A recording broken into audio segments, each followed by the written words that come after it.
Welcome to the Big Human Toolbox. I am Randi. And I am Todd. Today we'll be talking about strategies for big human, little human relationships. Come and join us at our dining room table as two professionals share insights, knowledge, tools, and strategies with you. Hi, welcome back. We are very excited to be able to talk with you, but before we do, we want to give a huge thanks for all the support and love that has been given to us and for all of those who are interacting on our Facebook page. So I have a couple of funnies that people have shared on our Facebook page that I want to share with you. A wonderful mother of a 2-year-old and a 4-year-old put for her funny of the day, thanks to Miss Justinia. She said, I got my 2-year-old a snack of dry cereal and a show to keep him occupied while I painted. When I checked on him, he told me, dump it in, Mama. I figured he was telling me about how I dumped the dry cereal into his cup. Later, when I was cleaning up the kitchen, I found a pile of cereal dust on the ground, and it hit me. He did dump it in, all by himself. I must have left the cereal box out, and he helped himself to more snack when he ran out. He was so proud of himself. This just made me laugh because I can totally picture how this happens and how it's so fun to watch him discover, but it is so not fun to have to clean up the mess of that discovery. So thank you, Justinia. Another comment that went straight to our hearts is a man named Dion. In his youth, Todd and I were able to help him a little, and he wrote this wonderful thing. He said, you guys are amazing at all you do. Oh, I just might cry. Honestly, if it was not for you two, I would not be the husband and father and man I am today. Watching this intro brought back so many memories from my time with you. You guys are going to kill it. Can't wait to tune in. And I am not one for podcasts, but I will tune into yours because I know I can still learn from you guys. Thank you. I'm so grateful for all of those guys, all of you who are supporting this endeavor. And that's really what this is about, is we are just trying to help support and show love and care for you. And so if you have not joined the Facebook group, we encourage you to do it so that you can find connection and just enjoy some of our funny moments together. Now, we're still getting the hang of this podcast type thing, at least I am. And so I know this will be shown a couple weeks from now, but I think it is very important to take a moment and celebrate our mothers, as tomorrow will be Mother's Day, as we deal with little humans, whether they're our own or someone else's. Our mothers are so important. As a dad, I see the hard work that my wife puts in every single day to dedicate to these young ones. And like with Jacina, that's the hard part of being a parent, is that sometimes you are responsible to clean up messes that you didn't make. And at the same time, love them for their successes and the fact that they did what you asked them to do. Being a parent and being responsible is not easy. It's very difficult and very hard. And so want to just give a very special shout out to all the mothers out there that dedicate their lives to helping little humans have a chance to be big humans and to deal with big human responsibilities. And so just want to say thank you and love all those who have helped me in my life. So, and especially my sweet wife. Oh, thank you. There was a wonderful talk by a wonderful lady named Sherry Dew, and she gave a talk called Are We Not All Mothers? And she talked about how she has never gotten married, but yet she is a mother because she is able to help give impact and love to those around her. And so even if you are not technically what they would call a mother, you still are, because you can make an impact on little human lives no matter where you are. So again, just to reiterate what Todd said, This will be a couple weeks later, but happy Mother's Day for all the service that mothers give. It is a lot. So this week we get to talk about esteem. So we're talking about respect and self-esteem, status, recognition, strength, and freedom. So with respect, Confucius said, respect yourself and others will respect you. Albert Einstein said, I speak to everyone in the same way, whether he be the garbage man or the president of the university. I really liked both of those.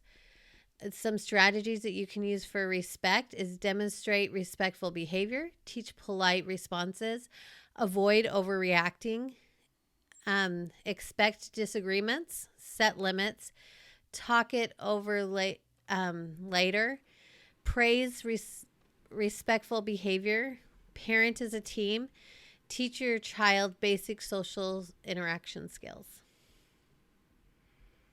This is a lot to talk about. Mm-hmm. And I think this is so very important. But if you think about it, if you go back to the other ones that we've talked about, right?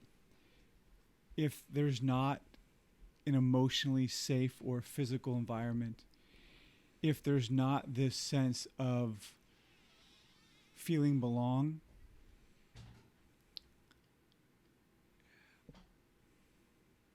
and if you don't have the needs that you need, how can you feel respected? How can you feel a sense of respect for yourself? How can you feel a sense of respect for someone else? And so that's why, if you as a caregiver ever stop and say, the little human I'm working with seems to really struggle with having a lot of esteem for themselves or for others. And with the kids I work with, a lot of our kids, and even us as adults, don't always have a lot of esteem or respect for ourselves. We tend to live in an environment where we tend to do as I say, but not do as I do. And we too, as adults, have a hard time having respect for ourselves, believing in ourselves, and thinking that we are good humans. Not perfect humans, but good humans. And so this is one that's really important, and that it's something that we really need to be mindful of. And if we don't see it, let's see if we can find a way to find out why we don't have this basic respect for ourselves and for those around us. And one thing we need to understand is little humans are sponges. They soak up everything and they remember everything and they will parrot it back. I had an incident in my classroom where one of my students was talking very badly about a whole nother country. Everybody in that country was bad. And that's because that's what they had heard from their parents. And you could hear that language coming out. And as a teacher, I had to remind them that we always talk respectfully of other people, and that we need to make sure that we know whether they really did the things that we're saying that they did. But I think that respect is definitely modeled from home. And so that's one thing that we can do. And then I really like the expect agreements, and it's okay to talk it over later. It's okay to be like, right now, we're just so frustrated and there's so many emotions going on. We need to take a break. We will address this later when we can be respectful and when we can take that time. I think that that's really important. And, one of the myths or the things that I think we need to look at is we live in this place or in this culture where how many of us have said something along the lines of, we are the adult, you're the child. And as the adult, we are responsible for taking care of them. We are responsible for setting boundaries, etc., etc. But if we don't treat our kids with the same respect that we want them to treat us, I remember one time either I said it or I heard it from someone else, but they're yelling to their kid, stop yelling, right? So here we are, we're yelling, and then we're asking our kids to stop yelling, or we're asking our kids to do something like, hey, pick up your room, or make sure you do this, or make sure you do that. But then we don't do the same thing. I really believe in the motto that you really have to be the example. Live the way you expect you want your kids to live. Don't do anything that you don't expect them to do. Even if you're the adult, right? And you have the ability to have more of your, you have more, can't think of the right word, but you have the ability to use your logical mind more. And so you have the ability to control yourself better, but they don't know that. And so part of respect is making sure that you are truly respecting your little human in every way that you do and not take advantage, right? Because how many times, if we have a preference for something, let them have a preference for something. We should mirror exactly how we want them to treat us and vice versa. Yeah. One of my heart-filled moments today, and if you're part of the Facebook group, you've already heard it, but one of my students who has checked in with me every morning all year long, we are now into May, so this has been literally all year. I ask him every morning, so how did you sleep? Did you have a good night last night? Did you make sure you got breakfast? Just kind of checking how he's doing for any kind of, we'll talk about it later, but antecedents, anything that can kind of trigger him. And the other week, he looked at me and he said, how are you? Did you eat breakfast? And that just warmed my heart right up because he knew that I was caring for him. And finally, it took all year, but he finally reciprocated that care back for me and that love back for me and that respect back for me. And that just that modeling, it may have taken a whole year, but it finally hit him that he gave me the same respect that I gave him and that same care and love. Our next thing we're going to talk about is self-esteem. Self-esteem is made up primarily of two things, feeling lovable and feeling capable. And that's by Jack Canfield. Max Maltz said, low self-esteem is like driving through life with your handbrake on.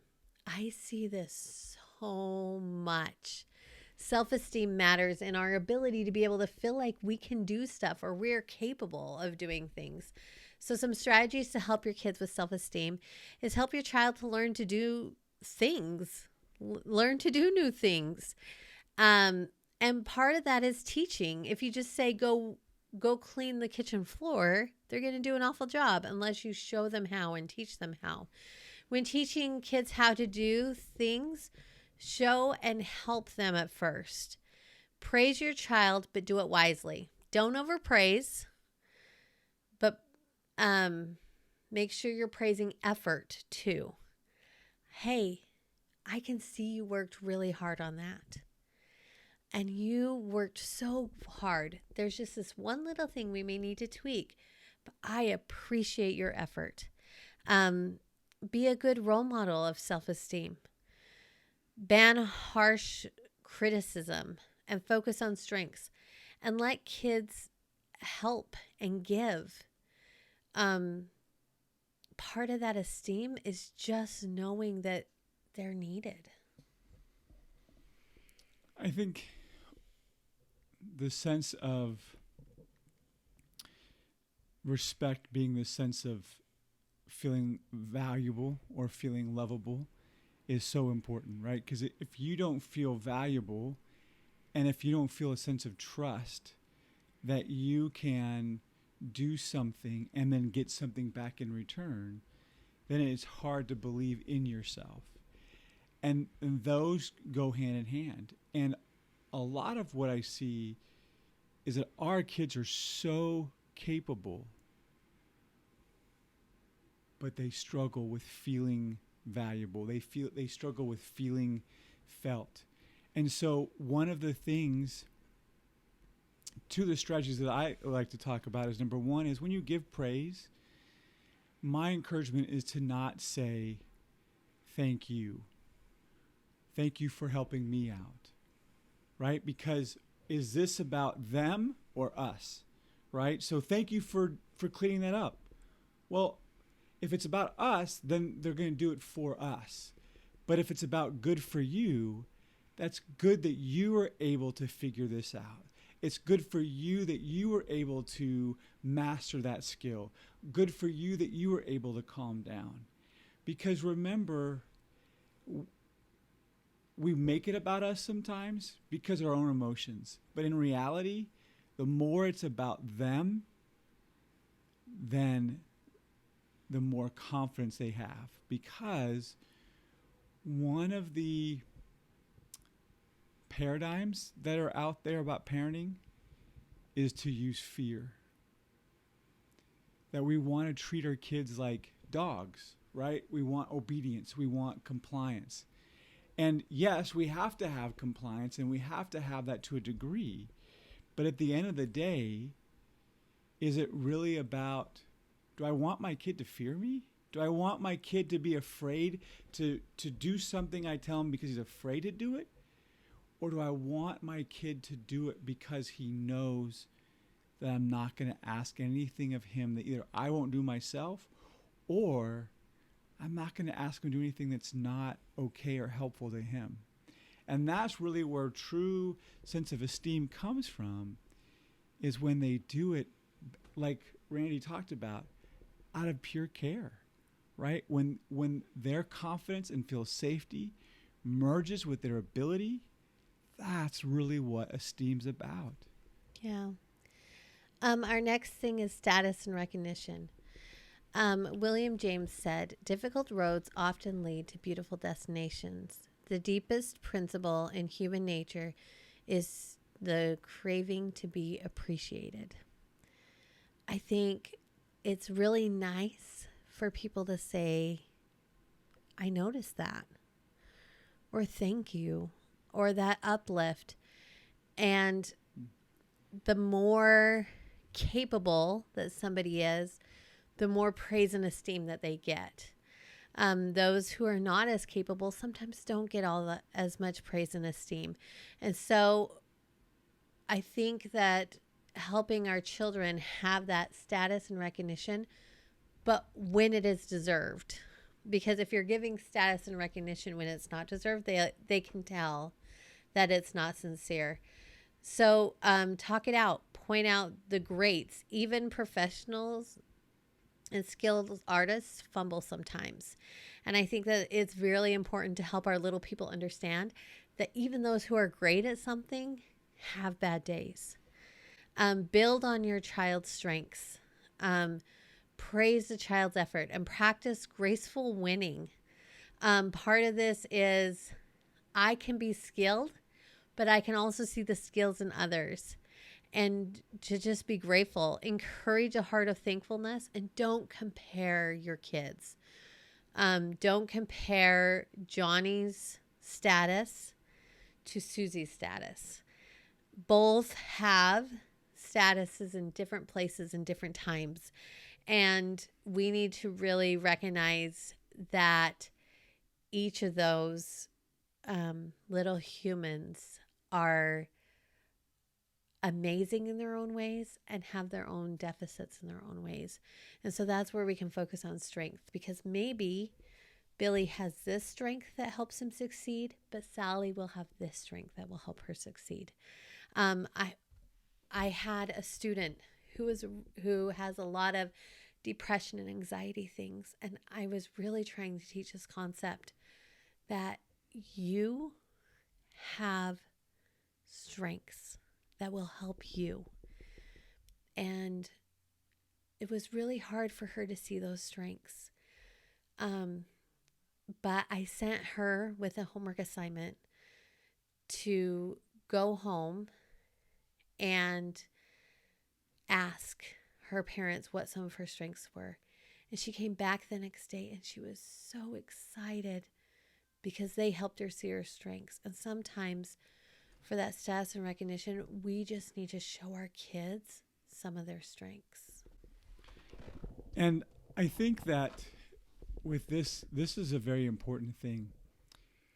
Because sometimes if our kids, especially if young ones, are just talking and just babbling and want to tell you everything, and sometimes it can get kind of annoying when our kids just keep talking and talking and talking, or they keep talking about this and this and this. But you know what? They want you to listen. And it's really important. Now, you can't always listen. You can give them time frames of, hey, in 5 minutes I have to go do this.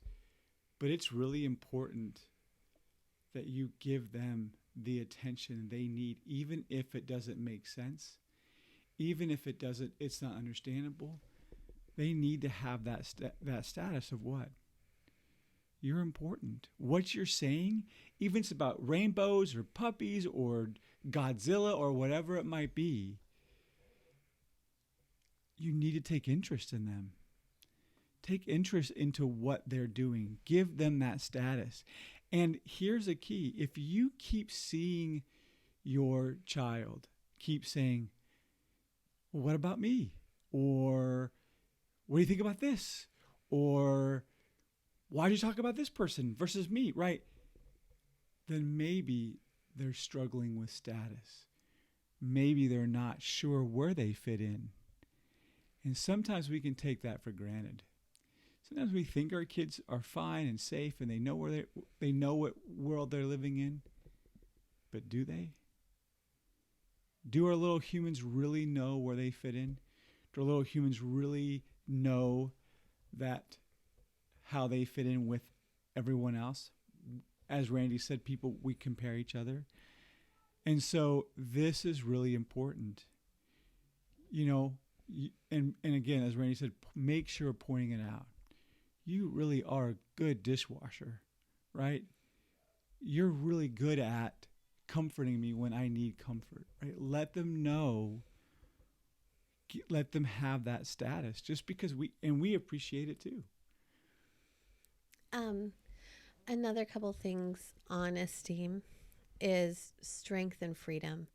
I think we already talked a little bit about strengths, but it's really recognizing what they do well. I have worked with kids who were really low and couldn't even talk and couldn't communicate, but at the same time, they had some specific strengths that they did that were amazing. And it was really interesting as I shared some strengths with some people, how much they grew to appreciate that person. And so part of that is just helping people understand the strengths that people have and how they can be different. And then with freedom, obviously you keep it within the limits that that child has. That 1-year-old little boy, that is my nephew, who wants to go outside and play with all of his brothers and sisters and gets so mad and frustrated because he can't go outside and play all the time, really feels that limit of freedom. But he's 1 year old. And, that 18-year-old can go out and play and do things within certain limits. And so it's really setting those boundaries and those limits to be able to give them that freedom. And I think they have to have that freedom, right? And so whether you draft it and say, here's exactly where you're at, and then when they have that freedom, you let them have it. And you have to be careful of being a helicopter parent. And I definitely can be one of them as well. And And I think here's a really important concept, and you're going to hear me talk about this: time and evidence. Time and evidence. How you give them the amount of freedom based on the time and evidence that they've given you. Because this is where you'll want to give your kid freedom to just go out and play. Oh, it would feel nice, or they would appreciate it. But if they haven't developed and demonstrated that sense of time and evidence that they can handle it, because you have to be able to handle your freedom, right? You have to be able to handle it. And you may think, well, they should handle it, and maybe they should. But if they don't handle it, then it's not gonna go well, right? Something as simple as we would love to have our kids be able to do simple things: go in the bathroom, brush their teeth, clean everything up, be done, right? It would make our lives a whole lot easier. But you know what? If you send your kids to the bathroom and you say, I'll be back in 2 minutes, and they're just not ready, they haven't built the time and evidence to do it on their own, guess what's going to happen when you come back? It's not going to be done. And then you're going to get upset, and they're going to get upset. And it goes into a big free-for-all.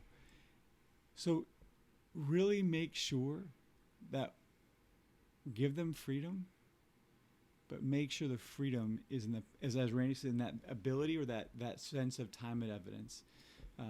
Because if not, it becomes, and then let them be, and then, because it can either be positive or negative. Yeah.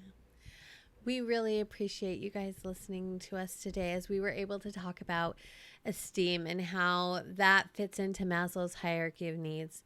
Remember, as we're talking about Maslow's hierarchy of needs, we've already talked about the physiological needs, safety needs, love and belonging.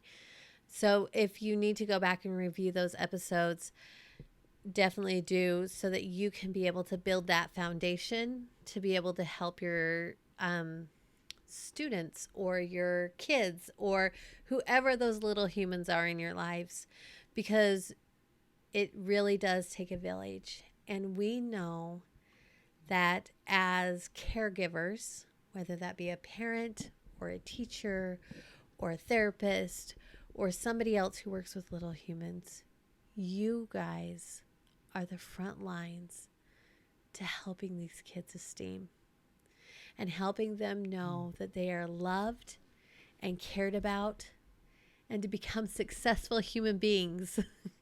And we can help them to be able to see their potentials. And so we encourage you this week to really look at how you can help a little human this week. Because remember, esteem is really about one word: believing. Believing in them. One of the things I say after every session or every time I drop off my son, I will always tell them 3 things. I will tell them that I believe in them. I tell them that I know they're doing their best, because sometimes their best may not look the best, but in the moment, it's all they can do. And the other one is I let them know that they're valuable. And my hope is that as long as I can do it sincerely and genuinely, that like a seed can be planted and they can know that someone believes in them. And if someone can believe in them, then maybe they can believe in themselves. And so please know that we are grateful for what you're doing out there to help little humans. And we want you to know that we believe in you. We know that you're doing your very best, and we know how valuable you are. And I'm so grateful for the opportunity to be able to share the little bit that we know with you and encourage you to help build a community where we can build people up. So share, with us on Facebook. We love to hear your stories. If you found this valuable, please rate and review and share this podcast with a friend, because we really want to build a community of people who love and care and support one another as we love, care, and support our little humans. See you next time. Take care. Thank you for taking time to build your toolbox today. If you enjoyed today, please like, subscribe, and think about leaving a rating and review. We also love comments. If you know of someone who could use the information you learned today, please share. We appreciate your time and support. Please follow us on social media. The links are found in the show notes below. Also remember to share your funnies with us. I can't wait to hear your funny stories. See you next time on the Big Human Toolbox.